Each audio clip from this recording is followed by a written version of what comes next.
여러분, 지금 이 순간 여러분의 몸이 보내는 비명에 가까운 신호를 무시하고 계시지는 않습니까?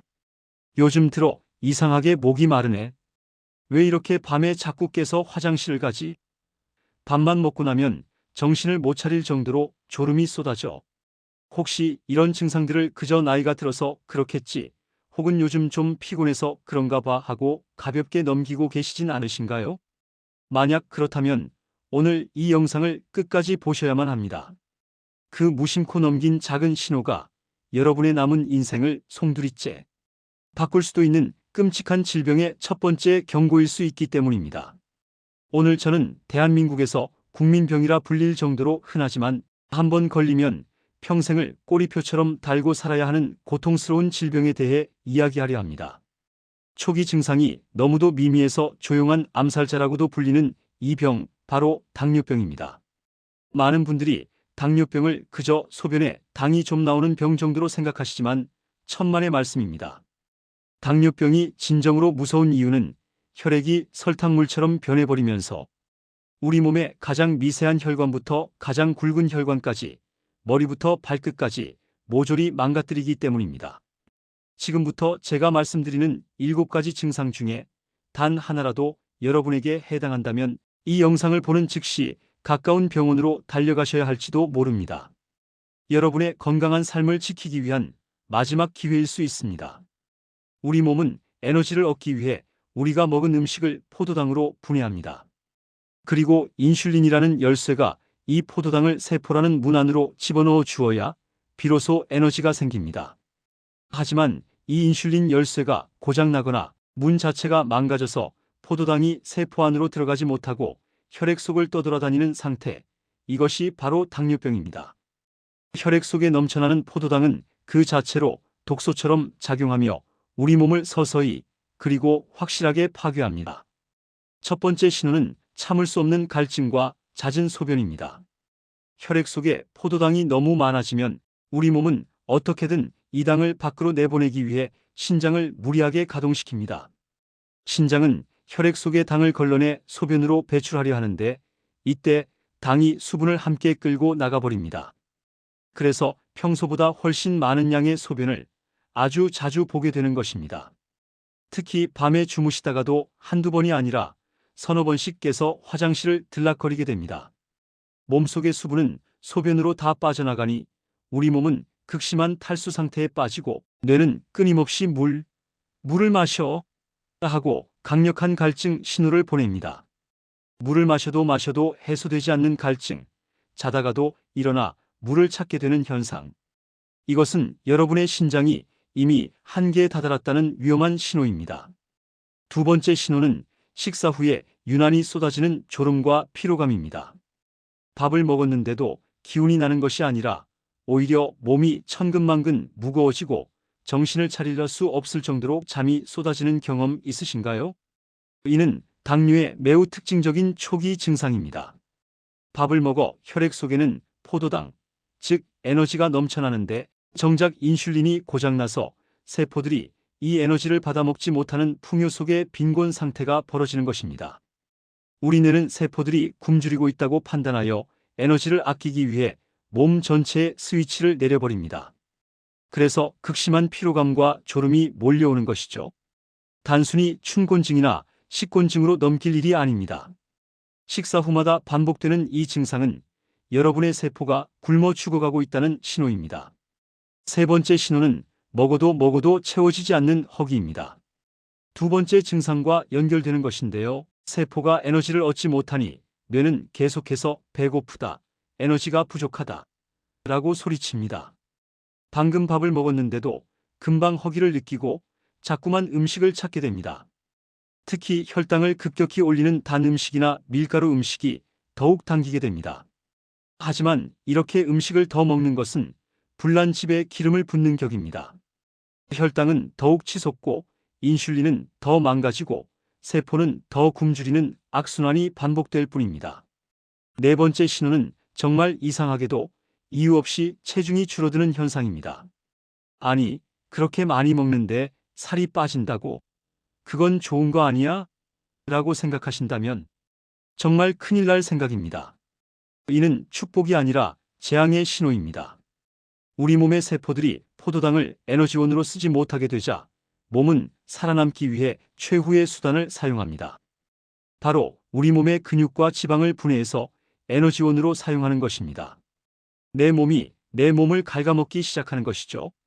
이로 인해 특별한 다이어트를 하지 않았는데도 한 달에 3kg, 5kg씩 살이 쭉쭉 빠질 수 있습니다.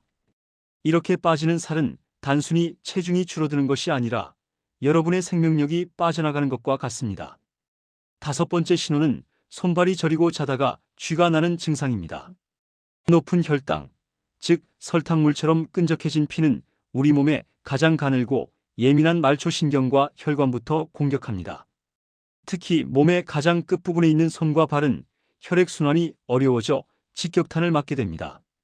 신경에 영양분과 산소가 제대로 공급되지 않으니 신경이 손상되기 시작하는 것이죠. 처음에는 손발이 따끔거리거나 저릿하거나 남의 살처럼 감각이 둔해지는 느낌이 듭니다.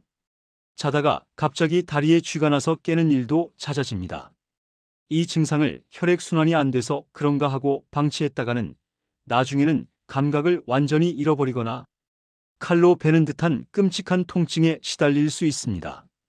여섯 번째 신호는 남성분들의 경우 발기부전이 나타날 수 있습니다. 이는 매우 민감한 문제이지만 생명과 직결된 중요한 신호이기도 합니다. 음경 내의 혈관은 우리 몸에서 가장 가늘고 복잡한 혈관 중 하나입니다. 높은 혈당이 이 미세한 혈관들을 좁아지게 하고 신경을 손상시키면서 정상적인 발기가 어려워지는 것입니다.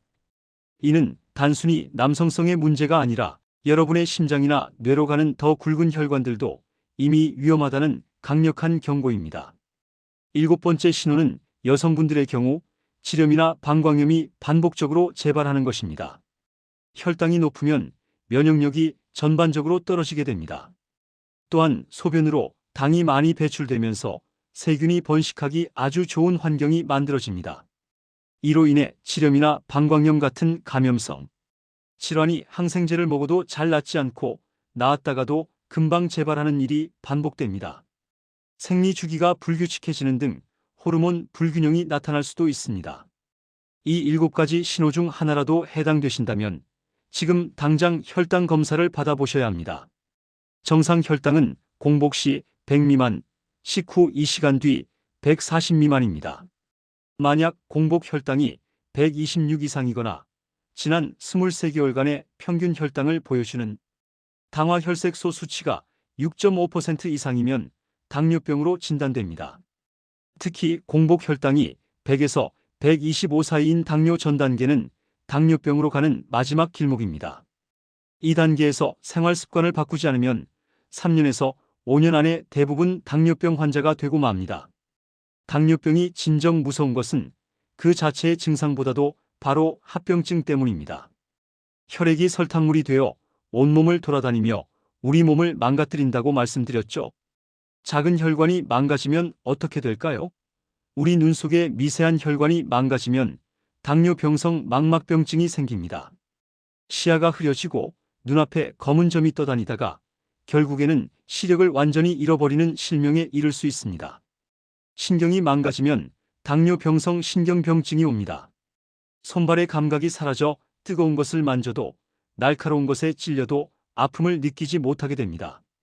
발에 작은 상처가 나도 모르고 방치하다가 그 상처가 썩어 들어가 발을 절단해야 하는 당뇨병성 족부병변으로 이어지는 경우가 너무나도 많습니다. 신장의 필터가 망가지면 당뇨병성 신증이 생겨 일주일에 서너 번씩 병원에 가서 피를 걸러내는 투석을 받지 않으면 생명을 유지할 수 없게 됩니다. 큰 혈관이 망가지면 더욱 치명적입니다. 뇌로 가는 혈관이 막히거나 터지면 뇌졸중으로 반신불수가 되거나 생명을 잃을 수 있습니다. 심장으로 가는 혈관이 막히면 심근경색으로 돌연사할 위험이 급격히 높아집니다.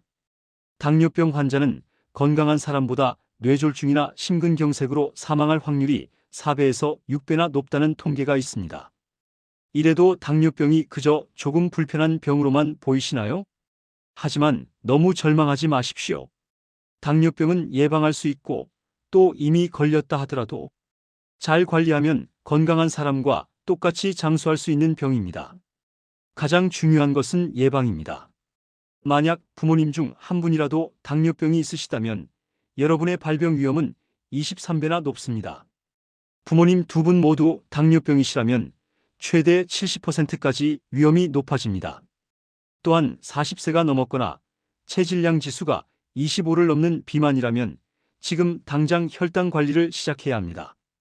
이런 위험군에 속하신다면 아무 증상이 없더라도 매년 병원에서 공복, 혈당과 당화혈색소 검사를 꼭 받으셔야 합니다. 이미 당뇨병 진단을 받으셨거나 전 단계 판정을 받으셨다면 식습관 개선이 무엇보다 시급합니다. 혈당 관리에 좋은 음식은 어렵지 않습니다. 백미밥 대신 현미, 귀리, 보리 같은 통곡물밥을 드십시오. 풍부한 식이섬유가 당의 흡수를 천천히 늦춰줍니다. 두부, 시금치, 브로콜리, 토마토, 그리고 등 푸른 생선과 견과류는 혈당을 안정시키고 건강한 단백질과 지방을 공급해 줍니다. 반대로 독이 되는 음식은 피해야 합니다. 여러분의 혈당을 롤러코스터처럼 치솟게 만드는 혈당 스파이크를 일으키는 음식들입니다. 흰쌀밥, 밀가루로 만든 빵과 국수, 설탕이 듬뿍 들어간 음료수와 과자, 튀김류, 소시지 같은 가공육은 지금 당장 식탁에서 치우셔야 합니다. 이 음식들은 당뇨병 환자에게는 독약이나 마찬가지입니다.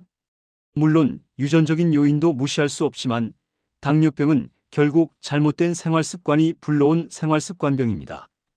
아무리 좋은 약을 먹고 좋은 음식을 챙겨 먹는다 해도 여전히 술과 담배를 가까이 하고 있다면 모든 노력이 물거품이 됩니다. 술과 담배는 혈관을 망가뜨리고 인슐린 저항성을 악화시키는 최악의 적입니다. 오늘 저는 여러분께 당뇨병이라는 질병이 얼마나 무서운지, 그리고 우리 몸이 보내는 초기 신호들이 무엇인지 절박한 마음으로 말씀드렸습니다. 식후에 쏟아지는 졸음, 밤중에 찾아오는 갈증, 손발의 저림. 이 모든 것은 단순한 피로가 아니라 여러분의 몸이 살려달라고 외치는 마지막 구조 신호일 수 있습니다. 이 신호들을 무시하고 예전과 똑같은 삶을 사시겠습니까? 아니면 오늘부터라도 내 몸의 소리에 귀 기울이고 작은 습관 하나부터 바꿔나가시겠습니까? 선택은 여러분의 몫입니다. 하지만 기억하십시오. 건강은 한 번 잃으면 다시 되찾기 정말 어렵습니다. 여러분의 하루하루가 더 건강하고 활기차시기를 바라며 오늘 준비한 이야기는 여기까지입니다. 여러분의 삶에 언제나 행복이 가득하시기를 바라며 저희 행복천사 채널이 그 길에 작은 도움이 되었으면 합니다. 오늘 영상이 유익하셨다면 구독과 좋아요 버튼 꼭 한 번씩 눌러주시면 정말 감사하겠습니다. 여러분의 작은 관심이 저희에게는 큰 힘이 됩니다. 건강하세요.